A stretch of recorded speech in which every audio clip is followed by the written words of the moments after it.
as a survivor of the Holocaust, I come from another world. I come from a universe where my people were condemned to torture and death for no other reason but because they were Jewish. Of course, not all the victims were Jewish, but all the Jews were victims. My first poem will hopefully make the other world a little more real for you. Come, take this giant leap with me into the other world, the other place, where language fails and imagery defies, denies man's consciousness and dies upon the altar of insanity. Come, take this giant leap with me into the other world, the other place, and trace the eclipse of humanity where children burned while mankind stood by, and the universe has yet to learn why. What I am saying is that normal standards don't apply to the Holocaust, that it is unspeakable and unthinkable. In fact, the Holocaust is a crime without a language. I want to speak about my experiences during the Holocaust. I survived 5 Nazi camps and the Krakow Ghetto. But first, a few words about my early childhood. I was born in Krakow, in Poland. I lived with my parents and with my only sister with whom I survived. Again, that's a miracle that the 2 of us survived. But when you consider that in a family of, well, we stopped counting at 84. Out of 84, only my sister and I survived. So of course, it's not a miracle, it's a tragedy. My early childhood was very normal, very uneventful. I was pampered and protected, like any little girl. I have wonderful memories of my grandmother, and in fact, I brought a photograph with me today of my grandmother and just 3 of her many children.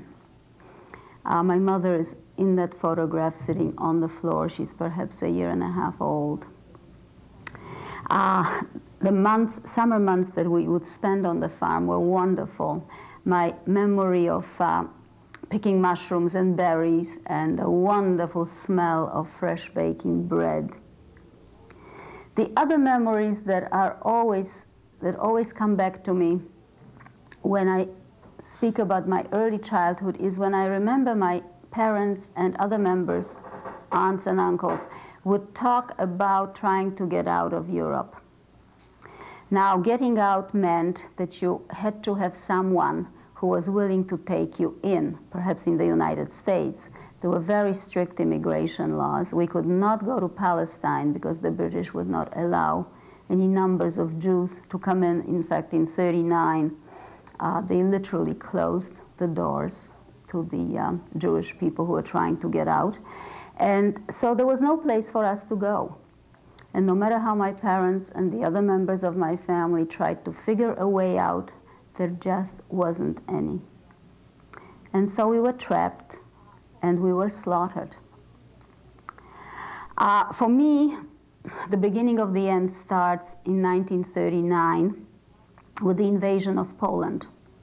The Nazis marched into Poland in September 1939. In fact, they marched in on the 1st of September, and by the 6th, in 6 days, they took my city, Krakow. And immediately, the early persecutions began. We had to wear the armband with the Star of David. There was forced labor. My father's business was taken away, so there was no money coming in. There was this incredible secret wedding, my sister marrying Norbert in a cellar. It's a moment I'll never forget. The very first victim in my family was an uncle of mine who was arrested together with the leadership of his city, my uncle Henrik. And he was taken to Auschwitz before it became a real death factory. He was killed, and his ashes were sent to my aunt. And this is the first time I saw my father cry, and of course, it would not be the last. Very shortly after the invasion, I remember leaving Krakow for a little while. In fact, we went to the city of Tarnów, where most of my family were killed. Most members of my family were rounded up in the square and shot. Others were taken at different times and killed. My first memories of the Krakow Ghetto are of a wall going up around a small section of the city, and the Jews were herded in. The Krakow Ghetto was pretty much like every ghetto you've ever seen in documentaries, only smaller, let's say, than Warsaw. Conditions were horrific. There was hunger, there was death. We were terribly crowded. I remember living perhaps 3-4 families to a room, and we would hang blankets from the ceiling just to have some sort of privacy. They started taking away, now of course we didn't know at the time that these people were destined for death, but they started taking away, rounding up the old, the sick, and the children. Old was anyone 50, 55 perhaps. The sick were anybody who was either physically or mentally handicapped. And then the children under 14 were transported out. We, of course, didn't know what was happening to them, but somehow my parents managed to, I was in trouble because I wasn't 14, and so they managed to get me false papers which claimed that I was 14. And so we began to cheat. I cheated a lot. Later I cheated with my sister. I made myself older, she made herself younger. At one point I cheated by getting documents somehow. My parents never told me how this was done because they were always afraid that was I caught and tortured, I would have probably told how I got it and endangered other people.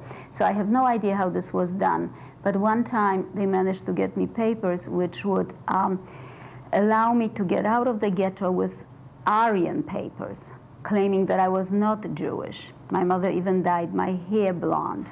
And so we cheated in many ways. Temporarily I was safe because I was cheating and had the papers that I was 14. However, the lists were growing constantly, and one day my mother was on a list to be evacuated, to be sent out of the ghetto. And the transports were going constantly. And there's that one horrific night when my mother was taken away from us. I always find it very difficult to talk about it, so perhaps I'll read just part of a poem which I wrote in my diary that night in the ghetto. Later on, of course, we were not allowed to even have paper or pencil, and I would remember my poems in my head.